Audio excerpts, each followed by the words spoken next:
Halo Tribuner, selamat sore dan apa kabar Anda? Senang sekali saya Putri Utami kembali menyapa Anda di Ambon hari ini, edisi Jumat 14 Agustus 2026, di mana selama beberapa menit ke depan kami akan menghadirkan sejumlah informasi terbaru dari beberapa daerah di Maluku untuk Anda. Kita mulai dengan berita pertama. Polda Maluku perketat pengawasan anggota positif narkotika diproses tegas.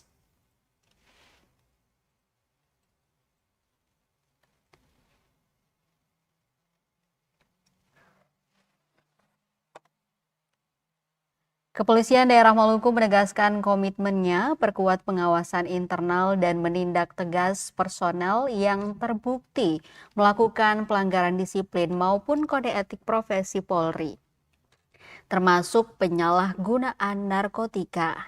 Komitmen tersebut diwujudkan Bidang Profesi dan Pengamanan atau Bitpropam Polda Maluku melalui kegiatan penegakan, penertiban, dan disiplin atau Gaktiblin.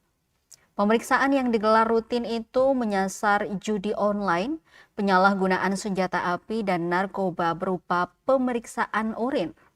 Setelah kegiatan Gatiplin pada Selasa 11 Agustus, berdasarkan hasil pemeriksaan, Bitpropam Polda Maluku menemukan salah satu anggota yang dinyatakan positif mengandung metamfetamin dan amfetamin, di mana kedua zat itu merupakan kandungan narkotika jenis sabu.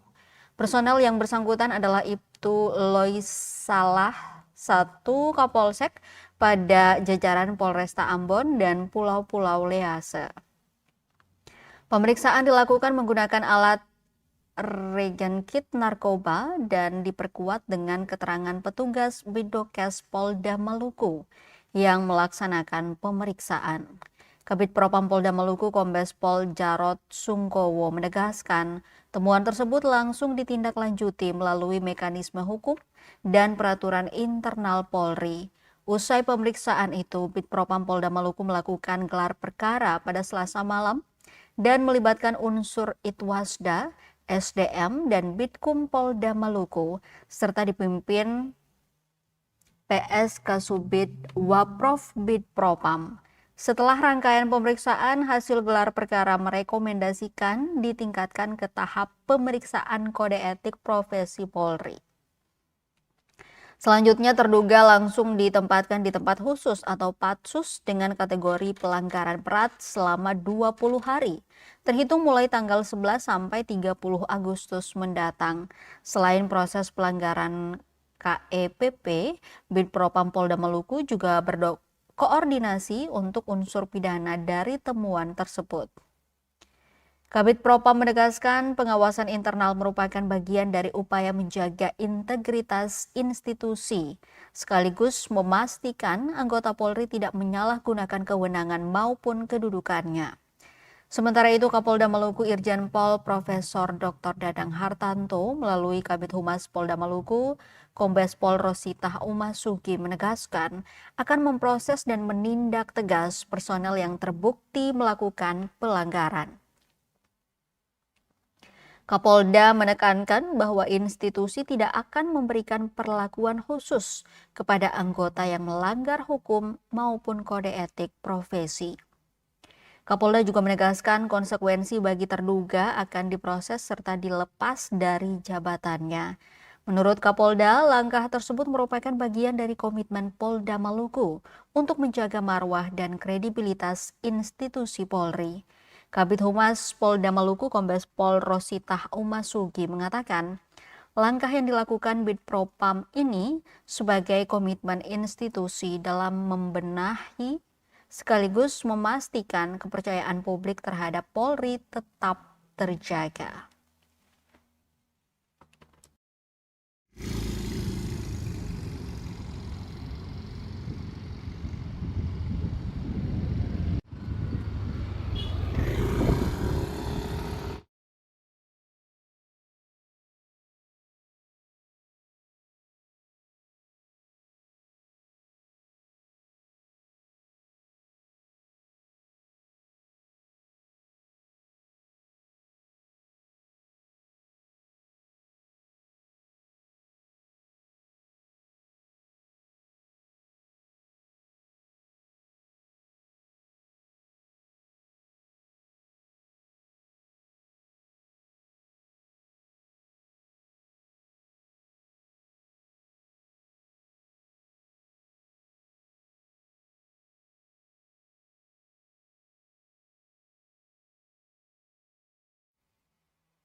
H-3 upacara peringatan HUT ke-81 Republik Indonesia, pelatih Paskibra Maluku mengatakan kesiapan sudah 97%.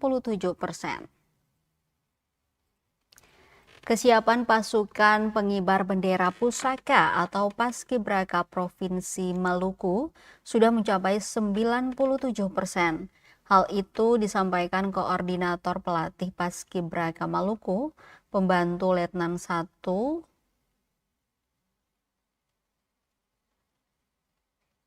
terhitung tersisa 3 hari bagi putra-putri terbaik Maluku itu menjalankan tugas pada detik-detik proklamasi.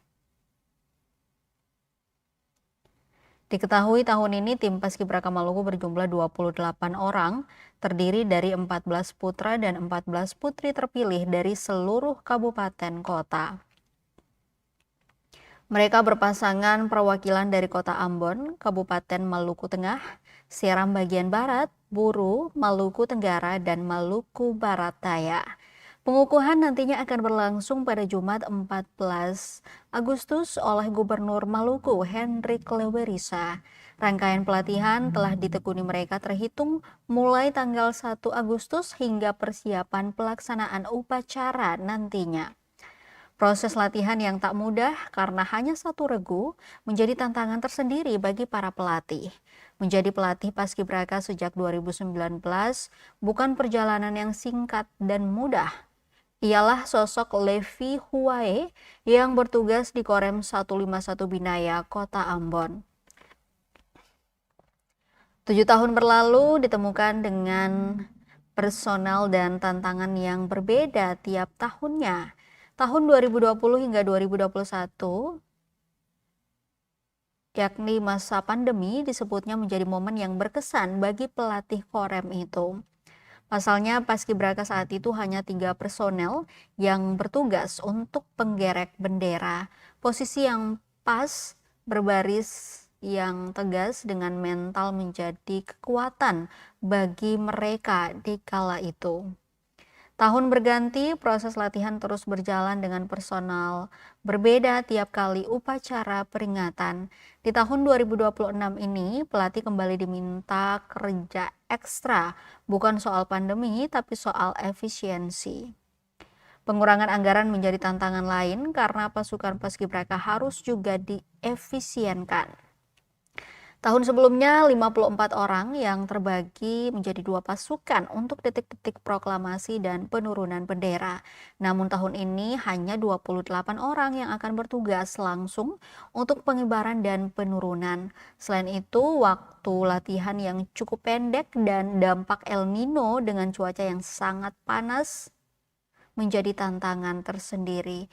Meski begitu, tanggung jawab harus diselesaikan dengan sempurna. Dalam upaya meningkatkan hal itu, ia menekan pola yang berbeda kepada Paskibraka selama berada di Diklat. Fokus utama pada penguatan mental dan disiplin dan rasa percaya diri. Menurutnya, Paskibraka harus cerdas di segala situasi. Tahapan latihan diterima baik oleh pasukan sehingga menjadi poin plus kepada para pelatih.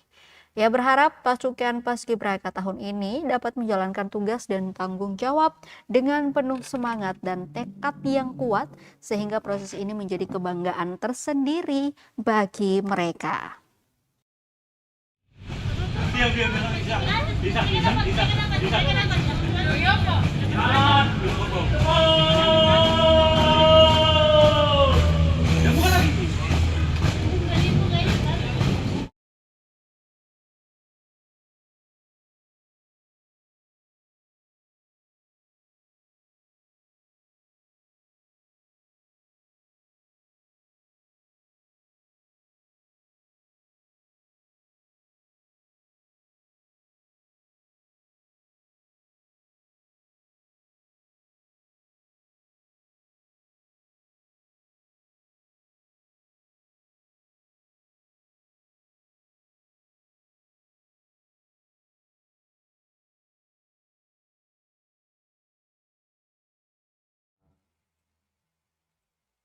Paskibraka Maluku hanya satu regu untuk pengibaran dan penurunan.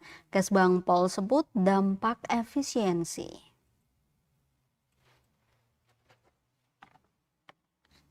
Pasukan Pengibar Bendera Pusaka atau Paskibraka Provinsi Maluku 2026 hanya ada satu regu.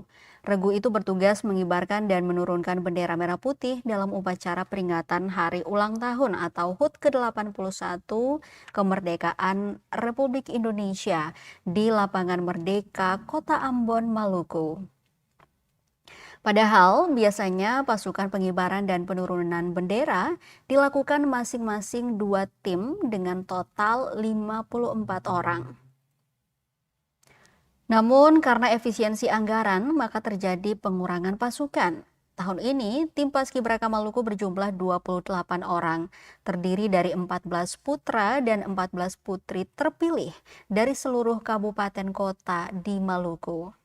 Mereka berpasangan putra dan putri perwakilan daerah dari Kota Ambon, Kabupaten Maluku Tengah, Seram bagian Barat, Buru, Maluku Tenggara, dan Maluku Barat Daya. Pengukuhan dijadwalkan pada Jumat 14 Agustus oleh Gubernur Maluku Hendrik Lewerisa. Kepala Badan Kesatuan Bangsa dan Politik atau Kesbangpol Provinsi Maluku saat ini dijabat oleh Daniel Edward Inde membenarkan pengurangan tersebut.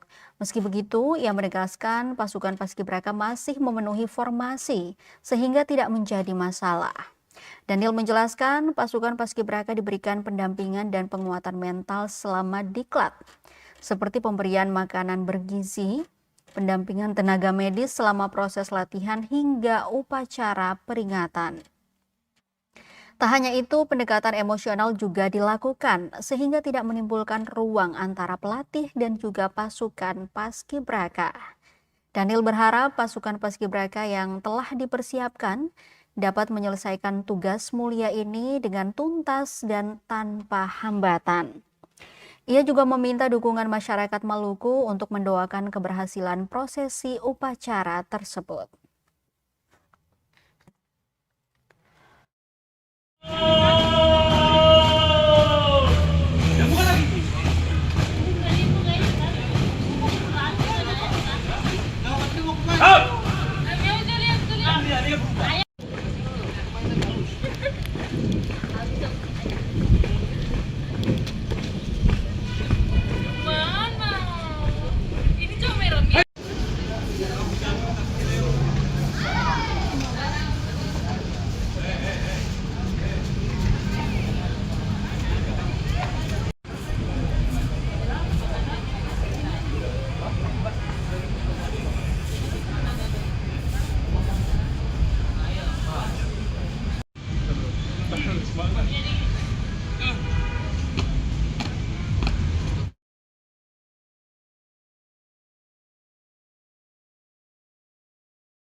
DAU tambahan 68 miliar, DPRD Malteng minta gaji P3K paruh waktu diprioritaskan.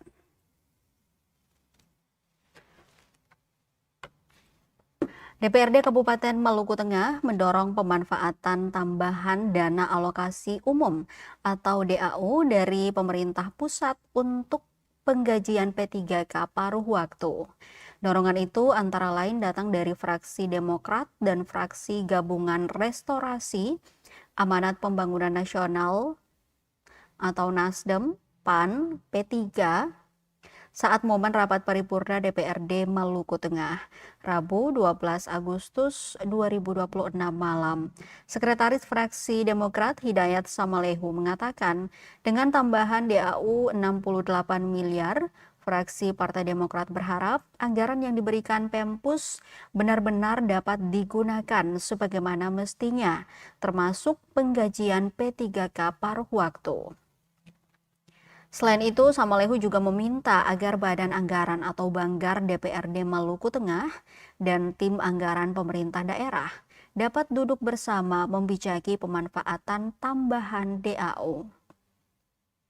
Fraksi Partai Demokrat juga mengapresiasi langkah Pempus, namun tetap meminta agar penggunaan anggaran sesuai dengan peruntukannya.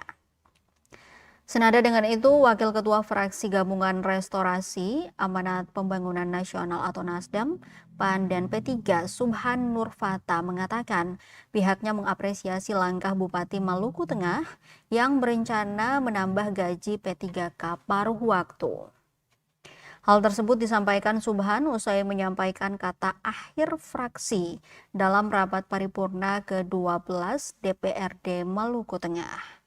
Menurutnya, kondisi penggajian P3K paruh waktu saat ini masih menjadi persoalan karena sumber anggaran bagi P3K yang ditempatkan pada instansi maupun organisasi perangkat daerah atau OPD berasal dari belanja operasional dengan standar penghasilan yang masih jauh dari upah minimum regional atau UMR.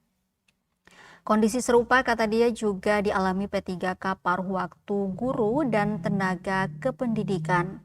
Penghasilan mereka bersumber dari dana bantuan operasional sekolah atau BOS pada masing-masing satuan pendidikan.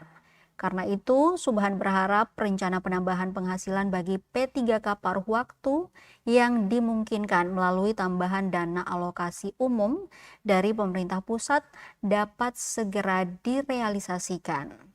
Selain persoalan P3K paruh waktu, DPRD juga meminta Pemda Maluku Tengah memberikan perhatian terhadap pembayaran upah tenaga harian lepas atau THL yang masih tertunda pada sejumlah instansi. Subhan secara khusus menyoroti tenaga kesehatan yang bekerja di RSUD maupun puskesmas dan hingga kini masih menghadapi persoalan pembayaran upah.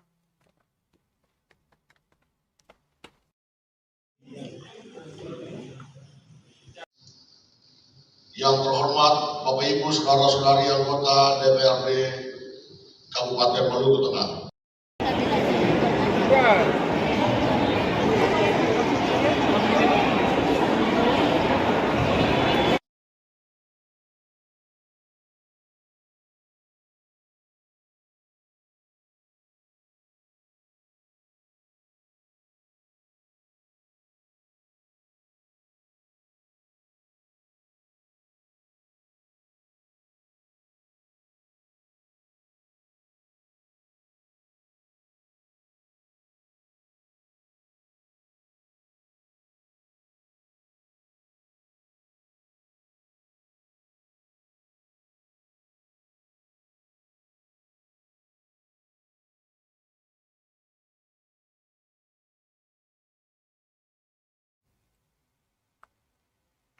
Kita ke berita terakhir, Tribuners. Pasar Binaya membiru, Gerakan Langit Biru gencarkan aksi bersih lingkungan.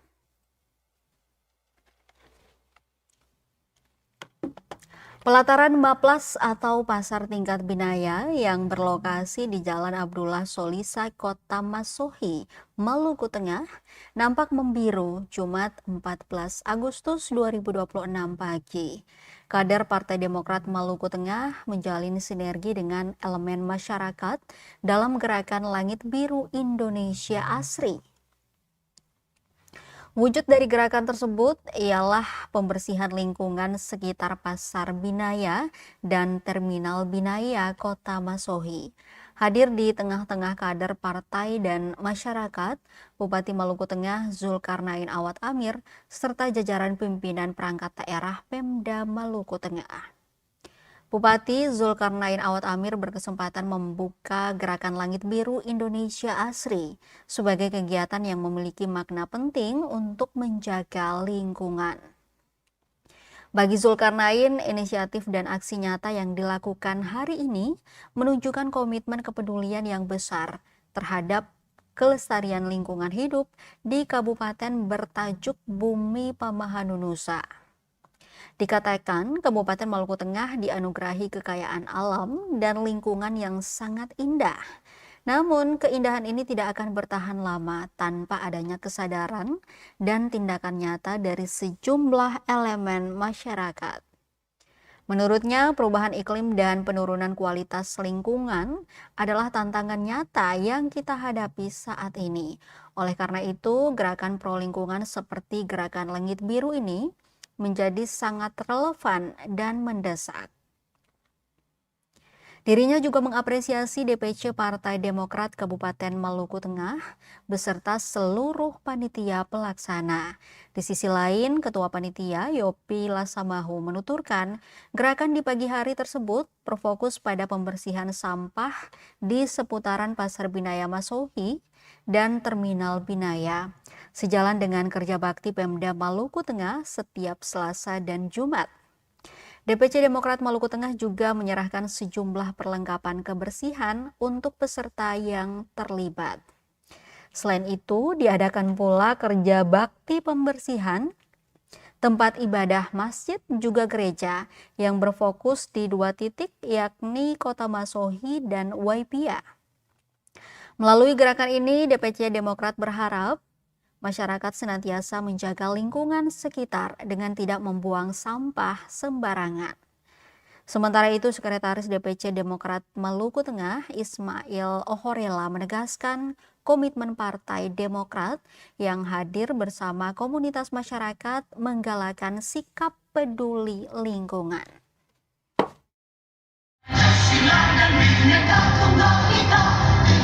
Oleh Dewan Pimpinan Cabang Partai Demokrat. Inisiatif dan aksi nyata yang dilakukan hari ini menunjukkan komitmen kepedulian yang besar terhadap kelestarian lingkungan hidup di Bumi Pamanunusa yang kita cintai ini. Hadirin yang saya hormati, Kabupaten Maluku Tengah dianugerahi kekayaan dan lingkungan yang sangat indah. Namun, keindahan ini tidak akan bertahan lama tanpa adanya kesadaran dan tindakan nyata dari seluruh elemen masyarakat. Perubahan iklim dan penurunan kualitas lingkungan adalah tantangan nyata yang kita hadapi saat ini. Oleh karena itu, gerakan pro lingkungan seperti Gerakan Langit Biru ini menjadi sangat relevan dan mendesak. Gerakan Langit Biru Indonesia Asri harus kita maknai sebagai aksi nyata, bukan sekedar slogan. Sekretaris DPC Partai Demokrat Kabupaten Maluku Tengah yang kami hormati, Ketua Fraksi dan Om Swastiastu, Namo Buddhaya, Salam Kebajikan. Yang terhormat Bupati Maluku.